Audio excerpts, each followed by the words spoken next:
Name जसी name परत मातृभूमीला सागरा प्राण तळमळला सागरा.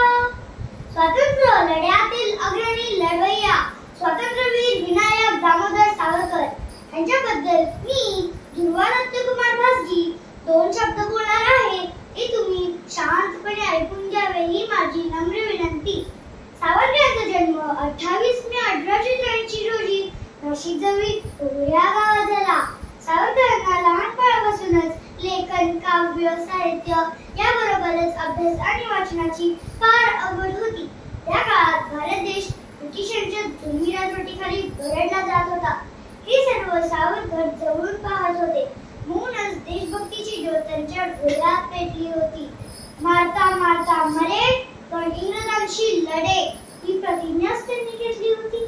त्यांचे उच्च शिक्षण पुण्यातील फर्ग्युसन महाविद्यालय येथे झाले.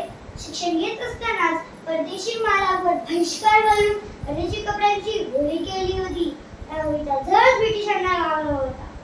स्वातंत्र्यरूपी वटवृक्षाची बीज सावरकरांनी रोवली होती. त्यांनी पुण्यात अभिनव भारत नावाची संस्था स्थापन केली. पुढे ते बॅरिस्टर होण्यासाठी इंग्लंडला गेले. तिथे त्यांनी फ्री इंडिया सोसायटीची स्थापना केली. ब्रिटिश सरकारचा त्यांच्यावर रोष वाढत होता. लंडनमध्ये त्यांना अटक होण्यात आली. ब्रिटिश सरकारने त्यांना 2 जन्मठेपेची शिक्षा सुनावली व त्यांची रवानगी अंदमानच्या तुरुंगात केली गेली. तिथे सावरकर अक्षरशः नरक भोगत होते. तब्बल 11 वर्षे छळ सहन करत असतानाही त्यांचे स्वातंत्र्य प्रेम तसूभरही कमी झाले नव्हते. तुरुंगात असताना त्यांनी काव्य लिहिली, पुस्तके लिहिली आणि स्वातंत्र्य लढ्याची ज्योत अखंड पेटवत ठेवली. 60 वर्षाच्या देशसेवेनंतर वयाच्या 83व्या वर्षी त्यांचे प्राण पंचतत्वात विलीन झाले. असे महान आणि थोर आत्म्यास